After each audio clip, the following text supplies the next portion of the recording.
What if the person you trust most was quietly rewriting the fate of a nation, and you were the one chosen to stop them in the darkest hour? One man must carry the weight of leadership, while betrayal spreads through the very heart of his country. This is not just a fight for power. It is a fight for everything he once believed in. Stay with me, because tonight the final warning has sounded, and nothing will ever be the same. The night settled over Washington with an uneasy quiet, as if the city itself sensed that something irreversible was unfolding. A thin layer of mist clung to the streets, softening the glow of distant sirens and casting the Capitol dome in a pale, trembling light. Inside the Situation Room, General Aaron Hale stood motionless, his hands pressed against the polished table that reflected the strain etched across his face.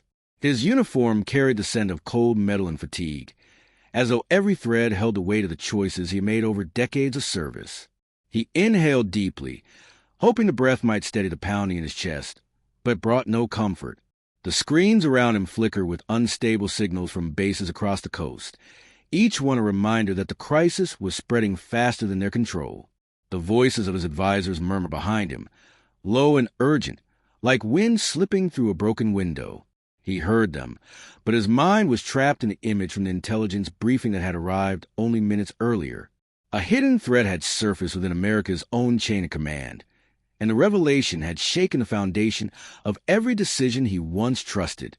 General Hale straightened, feeling the cold edge of fear rise along his spine, though he refused to let it reach his eyes.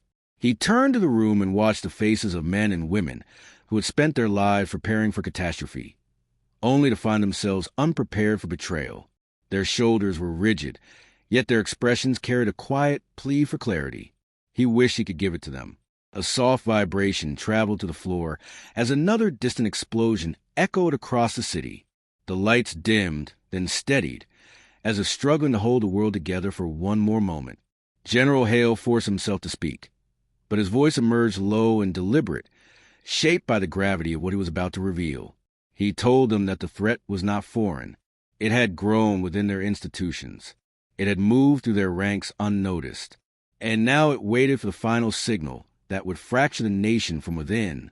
A chill rippled through the room, and several heads lowered, as if the truth itself carried a physical weight. Hale saw the disbelief in their eyes, but he also saw determination ignite behind it like the first spark of a distant dawn. He stepped closer to the main monitor and tapped a series of commands that revealed encrypted coordinates, flashing in red, pulsing like a heartbeat on the brink of stopping. Each coordinate marked a point of vulnerability in the country's infrastructure. Each one was in danger. He felt the ache of responsibility settle heavily in his chest, deep and sharp, because this was the moment he had feared the most. For years, he had warned that leadership built on pride rather than principle would leave the nation exposed. For years, he had watched decisions driven by ego instead of foresight. Now America was standing in its final hour, waiting for someone to hold it together long enough to survive the night. Hale's thoughts drifted briefly to the oath he had taken as a young soldier, standing beneath a flag that fluttered proudly in the summer wind. He remembered the sense of purpose that had filled him back then, a purpose that felt so clear, so unbreakable. Tonight, that purpose felt fragile, yet it remained the only force keeping him upright. The door to the Situation Room swung open, and a young intelligence officer rushed in, her face pale, her breath unsteady. She carried a sealed folder tight against her chest, her fingers trembling as if the truth inside burned her skin. Hale met her eyes and saw fear there, but also something else, a warning. She approached the table and laid the folder before him with deliberate care. He sensed that opening it would change everything. The room fell silent as he reached for the seal, feeling the heaviness of the moment settle over his shoulders. For a brief instant he hesitated, sensing that whatever awaited inside would push America even closer to the edge. Then he broke the seal. The officers around him leaned forward, their breaths held in unspoken anticipation. Hale lifted the first page, and the words struck him with the force of a silent thunder. His jaw tightened. His heartbeat quickened. His vision sharpened as if the room had narrowed down to this single revelation. The document revealed a name, a leader he trusted, a figure beloved by millions, a person positioned at the center of the nation's power, someone who had been preparing for this crisis long before the country even knew it existed. Hale felt the ground beneath him seem to shift, as though the truth had reached into the foundations of history and torn something vital from its roots. He exhaled slowly, trying to steady the surge of emotion tightening his chest. The officers waited, watching him for guidance. He looked up, ready to speak, but the sound of distant alarms pierced the room before he could utter a single word. Their final warning had arrived, and with it, America's last hour of leadership began to slip away. The alarms wailed with sharp, metallic urgency that cut through every remaining trace of calm in the room. The sound vibrated against the walls, pulsing like a warning from the bones of the building itself. General Hale did not move at first. He stood anchored to the floor, gripping the classified file as though it might steady the storm rising around him. The officers exchanged tense glances, each silently bracing for orders that had not yet come. Their breaths were tight, shallow, as if speaking too loudly might shatter whatever fragile moment remained before the next blow arrived. Hale lifted his gaze to the main screen. A new transmission had appeared at the top corner, marked with a code he had not seen in years. A code that had been locked away for emergencies, so severe that most believed it would never surface again. The screen displayed a single phrase. It was sharp, cold, final. It stated that the infiltration was deeper than previously known. Hale felt a slow tension coil inside his chest, winding tighter with every passing second. He could sense the officers behind him leaning in, waiting for some explanation, but he was not ready to speak. Not yet, not until he understood the shape of the threat that now loomed over all of them. He turned another page in the file, his fingers brushing over handwriting that he recognized instantly. The familiar strokes of ink sent a shiver through him. This was no anonymous betrayal. This was deliberate, personal, calculated with the precision of someone who knew exactly how he would react. A memory from years before flickered across his mind. A hidden conversation. A warning whispered in a quiet corridor far from cameras and commanders. A promise that someday, someone inside the system would force him to choose between loyalty and truth. He had dismissed it at the time. He had believed their institutions were fortified against such treachery. Now that belief felt painfully naive. The young intelligence officer stepped forward again, stopping just inches from his side. Her voice quivered when she spoke, but her words carried the clarity of someone who had accepted the danger long before entering the room. She said they had intercepted a secondary message moments before the alarms began, a message encrypted with the signature of the very leader identified in the folder, a message addressed directly to General Hale. His pulse sharpened. He asked her to display it. The room lights dimmed as the screen shifted, revealing a faint silhouette captured through layers of coded distortion. The figure stood with absolute confidence, posture unshaken, hands clasped behind their back. Even through the obscured image, Hale recognized the presence, the authority. The voice that emerged was steady, measured, and disturbingly calm. The message stated that America's leadership had failed. It declared that the nation needed correction, not rescue. It warned that Hale had one final chance to choose a side before the night was over. The officers erupted in disbelief, but Hale silenced them with a single raised hand. The room fell still again. He stared at the screen, feeling a slow burn rise in his chest. Not anger, not fear, something deeper, something older, a sense that history was leaning over his shoulder, waiting to see if he would fracture under the weight of this moment. Another explosion trembled through the city, more forceful than the last. The floor beneath them quivered. Dust drifted from the edges of the ceiling tiles. Somewhere beyond the walls, glass shattered. One of the advisors stepped closer, his voice lowered to a thread of sound. He asked what their next move should be. General Hale did not answer immediately. He closed the folder slowly, pressing his palm over the name written at the top as though trying to feel the truth of it. The tactical map on the screen shifted again, revealing new red markers blinking rapidly across the eastern grid. The spread was accelerating. The threat was evolving. Hale straightened his shoulders with a calm that surprised even him. His thoughts were sharp now, cutting through the chaos with single purpose. There was only one path left, and he knew it would demand more from him than any battle he had ever faced. He turned to the room and announced that they would activate a protocol that had not been touched in decades. A protocol so controversial that merely speaking its name caused several officers to stiffen in alarm. He explained that it was their last resort to regain control, but activating it required a code held by only 2 people in the nation. One was standing in this room. The other was the very individual who had orchestrated the betrayal. For a moment, the silence was absolute, settling thickly over them like a second layer of air. Hale began issuing orders, each command crisp and deliberate. But just as he started instructing the team to prepare for the protocol's initiation, the main power in the Situation Room flickered violently. The screens flashed white. The alarms cut off mid-sound. Every panel went black, leaving only the low hum of emergency generators in the darkness. A single red emergency light blinked overhead, casting long shadows across the table. The young intelligence officer's voice trembled when she whispered that the system had been overridden. Hale turned toward the darkness beyond the door, sensing movement in the hallway. A slow, deliberate footstep echoed, followed by another, each one inching closer. The officers tensed, hands drifting toward secured weapons, but no one spoke. The footsteps stopped just outside the door. Hale waited for the handle to turn. He waited for the figure to step inside. He waited for the confrontation that would determine the fate of everything he had sworn to protect. But the door did not open. Seconds passed. Then more. The hallway remained silent, holding its breath, as if something unseen lingered just beyond the threshold.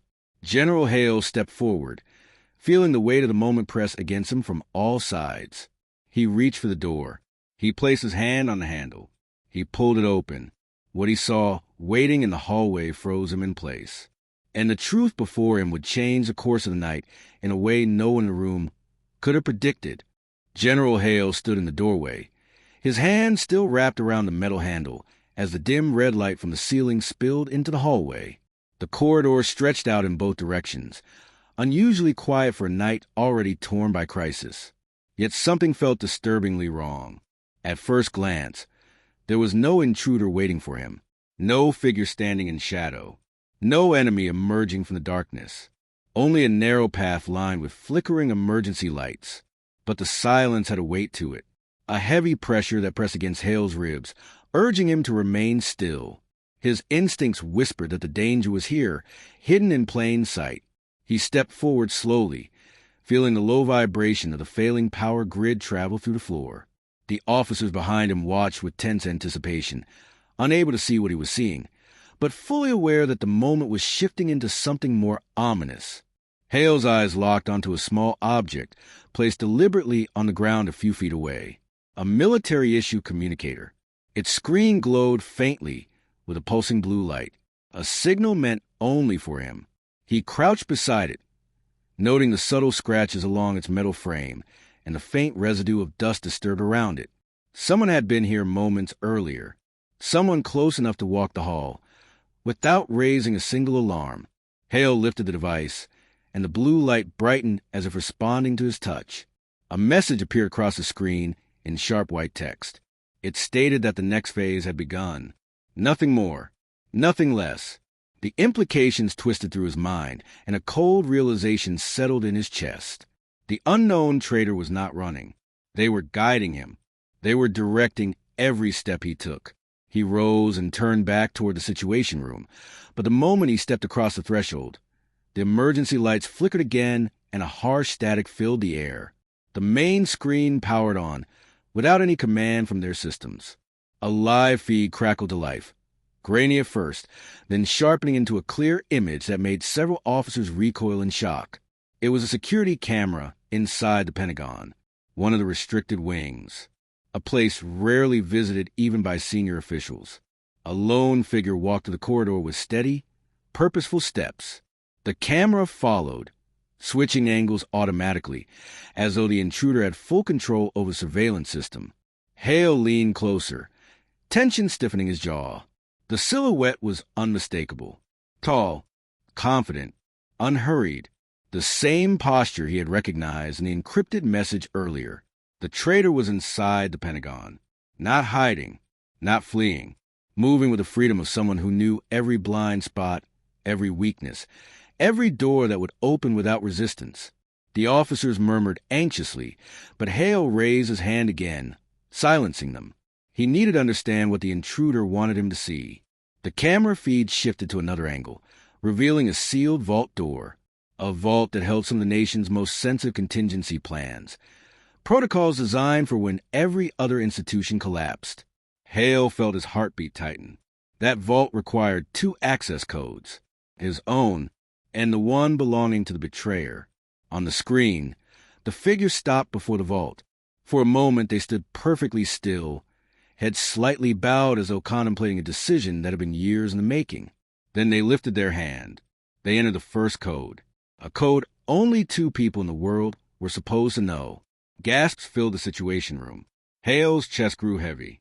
He understood now. The traitor had never intended to confront him in person. Not yet. They wanted him to watch. To witness the moment, they unlocked the heart of the nation's last defenses. As the vault mechanisms began to release their locks, the screen crackled again. A line of encrypted text appeared at the bottom, addressed directly to Hale. He read it in silence, feeling each word sharpen the pressure around his ribs. It stated that leadership was not about holding power. It was about deciding who deserved to shape the future. A second line followed. It stated that the future would not wait for him. Hale inhaled slowly, steadying himself, but his hands tightened at his sides. The screen flashed once more, threatening to cut out entirely as the feed strained to keep up. One of the officers warned that the Pentagon's internal grid was destabilizing. They might lose the connection at any moment.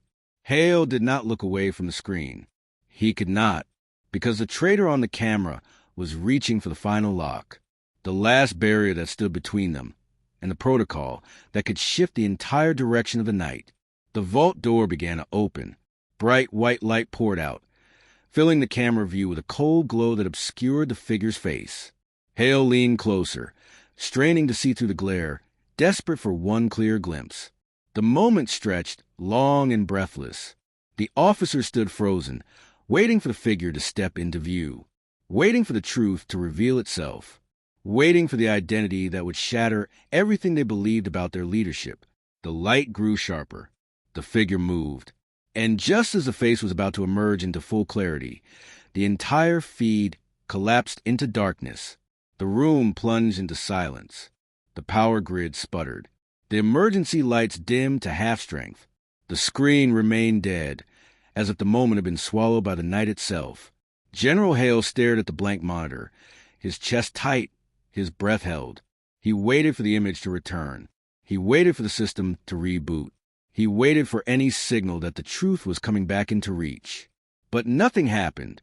The darkness held its silence. And somewhere inside the Pentagon, behind a half-open vault door, someone waited for him to make the next move. The darkness inside the situation room settled like a heavy curtain, muting every sound and thought.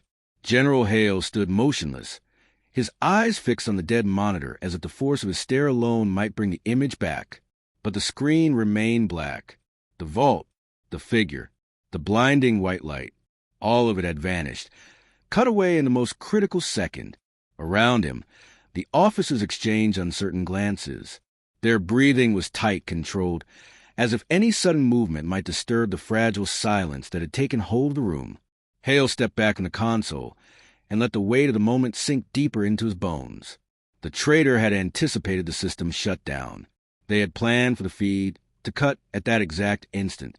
They wanted him suspended between knowledge and mystery, forced to move without seeing the full battlefield. It was not a taunt. It was a strategy, and it was working. A low rumble trembled beneath their feet, like distant machinery stirring to life somewhere deep within the Pentagon's restricted levels.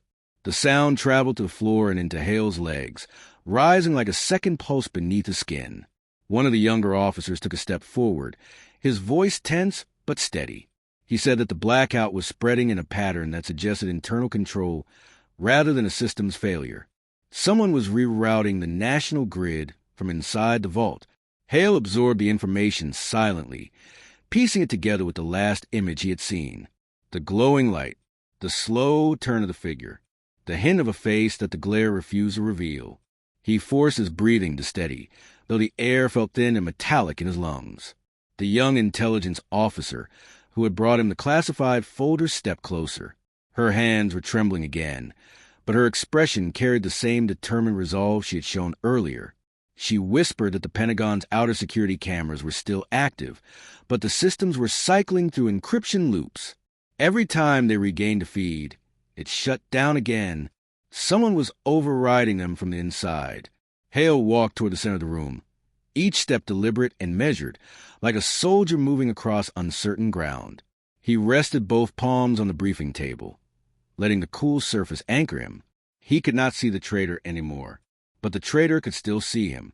That truth settled like a cold blade at his back. Across the table, an older advisor cleared his throat, his voice lowered to a somber murmur. He reminded Hale that once the vault was fully accessed, the intruder would have the ability to trigger protocols that bypassed every known chain of command, even Hale's own, protocols designed not for war, but for reconstruction after collapse. Protocols that reshaped governments, shifted power, erased old leadership, created new authority that could place the traitor at the center of the structure before dawn. A deep weight pressed against Hale's ribs. He felt it rise into his throat, tightening like a warning he could not yet understand. He spoke at last, his words slow and unwavering. He announced that there was one remaining path to stop the intruder, a path that required him to enter the rival code remotely and force a lock on the vault's secondary systems. But doing so would trigger a trace. If he proceeded, the traitor would know exactly where he was. Every officer in the room stiffened. The silence thickened. The weight of the decision moved through them like a cold wind. Hale reached for the manual override terminal at the far end of the table. Its emergency lights flickered weakly, barely illuminating the keypad. His fingers hovered above the panel. He knew the moment he activated it, there would be no turning back. He began entering the first sequence, his voice steady, his breath controlled. But before he could finish the code, a sudden surge swept through the room. Every backup monitor powered on at once, flooding the space with cold white light.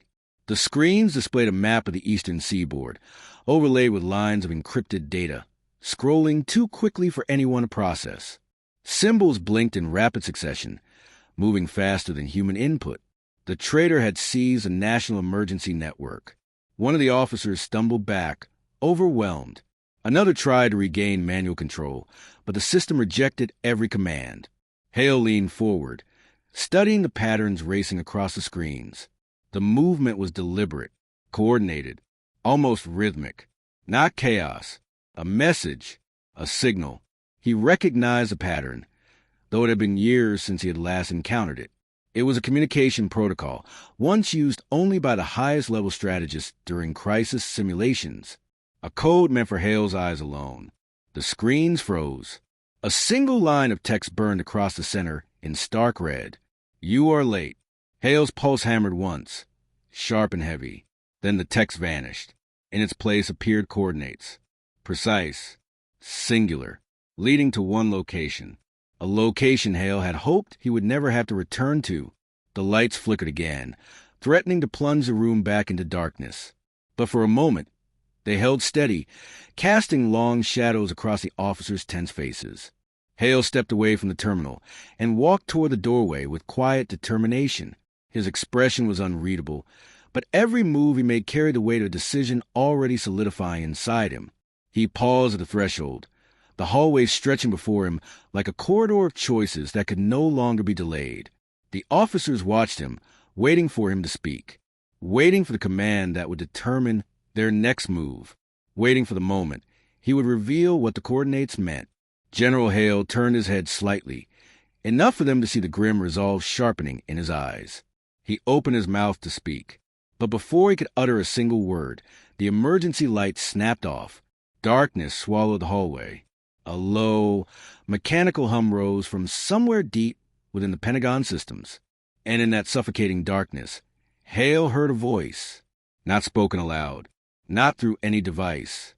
A transmission carried directly into the room by a secure channel that only 2 people in the country had access to. A voice he knew, a voice he once trusted, a voice that whispered a final instruction meant only for him. an instruction that made every officer in the room turn toward Hale in stunned silence. And the weight of that command would change everything he believed about the night unfolding before them. The voice that filled the darkness was calm, steady, and painfully familiar. General Hale felt the sound settle into the deepest part of his memory, carried with it years of trust, loyalty, and history that now stood twisted under the weight of betrayal.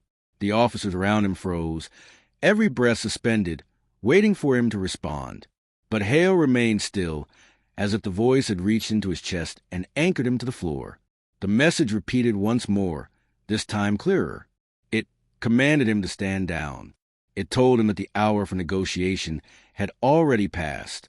It insisted that the future needed to be rewritten without the chains of the old leadership. The darkness seemed to press closer, thick and suffocating. Hale felt the air tighten around his throat, not from fear, but from the realization that the person behind this attack understood him better than any adversary he had ever faced. He squared his shoulders and lifted his head, though the room was too dark for anyone to see the resolve forming in his eyes. He answered the voice, not with anger, but with a steady calm that carried the weight of decades of service. He said that leadership was not a throne to be taken. It was a burden to be carried, and he would carry it until his last breath. The words left his mouth with a quiet finality that filled the room like a rising tide. The voice on the secured channel responded with a chilling certainty. It claimed that Hale had already lost. It warned that resisting would only accelerate the collapse. It promised that by dawn, the nation would awaken under a new command. Static swallowed the channel. The voice faded. The silence that followed was sharper than any explosion. The emergency lights flickered back to life, revealing the anxious faces of the officers who had been waiting in the dark. Their eyes searched Hale's expression, hoping for reassurance, desperate for direction. He gave them neither. Instead, he walked to the center of the room and picked up the coordinates that had flashed onto the screens moments before the blackout. He studied them one last time, letting the truth sink deeper into him. He knew exactly what waited at that location. He knew who would be there. And he knew the confrontation ahead would not be a battle of weapons, but a battle of will, shaped by years of decisions that had led to this breaking point. He folded the slip of paper and tucked it into the inside pocket of his uniform, close to his heart. Then he told the officers to prepare the command transport. He said it with no dramatic flair, no force, no trembling emotion, just a quiet certainty that carried more power than any shouted command could. They obeyed immediately, though fear flickered across their faces. None asked questions. None dared. As Hale approached the exit, he paused in the doorway. The hallway stretched ahead of him like a narrow bridge suspended above a deep abyss. For a brief moment, he allowed himself to feel the gravity of it all. The betrayal, the threat, the nation trembling on the edge of collapse. The voice of someone he once believed would stand beside him in the darkest hour. He exhaled slowly, steadying the fire burning inside his chest. He took a single step forward, then another.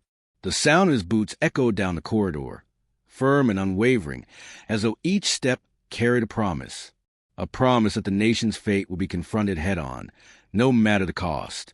Behind him, the officers watched silently, realizing that the night was no longer just a crisis. It was the beginning of a reckoning. And as the door closed behind General Hale, sealing him off from the fading lights of the Situation Room, a final tremor shook the building, subtle, distant, and ominous. No one knew what caused it. No one understood what it signaled. But every soul in that room felt the same shadow settle over their hearts. The hour of judgment had only just begun, and somewhere beyond the walls of the Pentagon, in a place marked only by those silent coordinates, the traitor waited for Hale to arrive.